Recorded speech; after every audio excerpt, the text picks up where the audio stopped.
In the previous videos I have shown you my progression from start to endgame. I have shown you the locations for best tier 4 gear and weapon unique schematics, so now it's time to show you my daily farming and grinding routine as a solo player.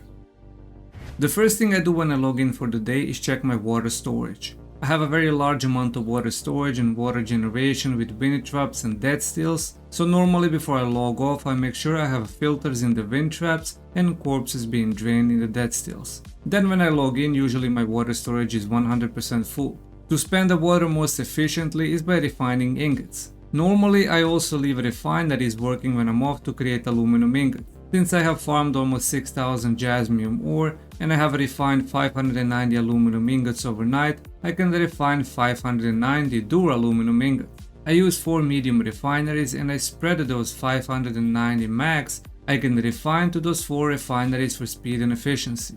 And this barely made a dent in my water storage, only using 200,000 milliliters of water and using 1700 jasmium ores, meaning I need more aluminum ingots.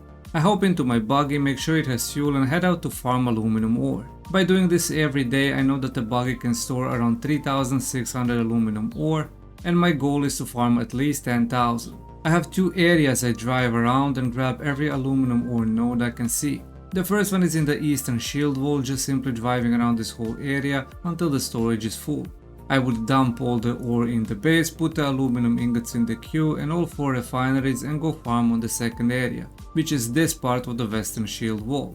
Also driving around and grabbing every aluminum node. When full, I dump it in the base and repeat the same process farming in the first area, as all the nodes would already respawn. It's the perfect time to start generating water. First I put corpses into 6 dead stills, and since this time I only had 6 left, I needed to farm corpses. I grabbed the buggy, refueled it and simply drove to bandit camps, outposts and strongholds, eliminating enemies and taking their corpses one by one and storing them in the buggy. The buggy has 25 item slots, so I can store 25 corpses, meaning I have to do another round as the storage box can hold 45 items and I like it being full.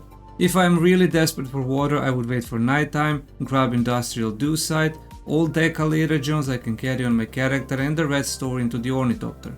Fly to my favorite location for dew farming, which is located right here, and during optimal harvest time I can easily fill up 12 to 13 decalerogens, which is around 120 to 130,000 milliliters of water. After my main base was fully operational again, now I started the most important part, which was focusing on my secondary base in Shell. I have built a relatively small base on a rock just outside of the radiation zone, mainly so I can have easy access and storage to jasmium ore. I have moved one of my buggies with MK4 cutaway to make the farming very efficient.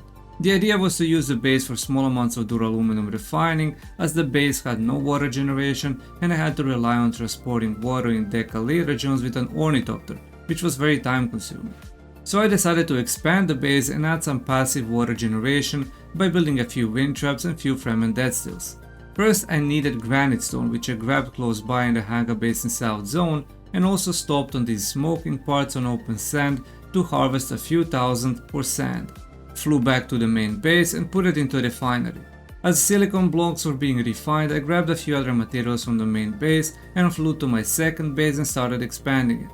I didn't go too crazy, just enough so I can have 2 medium ore refineries, enough storage for 20,000 milliliters of water, 3 wind traps for passive generation of water, and 1 advanced Fremen dead still.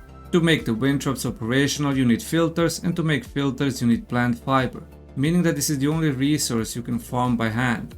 First I flew to all the trade posts in Haga Basin and bought 100 plant fibers from each. Then I did a few rotations outside my main base and grabbed the fiber, crafted the filters, flew back to the secondary base and deposited filters into wind traps. Now that the second base is operational, let me show you the route I usually take to fully fill up a buggy with jasmium ore.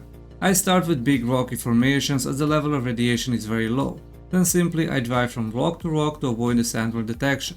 These are my favorite rocks as there are always 3 nodes inside and the respawn rate is fairly fast. I only have one rule: do not go deep into it and too far away, as I have died a few times due to radiation and not being able to get out in time. Always keep an eye on this icon to know how much longer you can stay inside. Once this is done, it's time to chill by doing a story, completing contracts or working on a faction reputation. If you don't have the best unique gear, include 1 or 2 rotations to grab the constellation chest as well. The important thing to know is that you do not need to do this daily routine every day. You only do it when you have a goal. For example, if you want to make an assault ornithopter, you will need a lot of duraluminum ingots, so a daily routine will be needed. Right now I am at the point in my progression where I have more than enough duraluminum, and the only next step is going into the deep desert, trying to bring some tier 6 ores and spice back.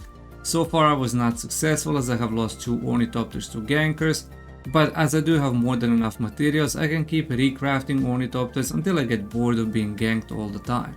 Thank you for watching, consider subscribing, and I'll see you in the next one.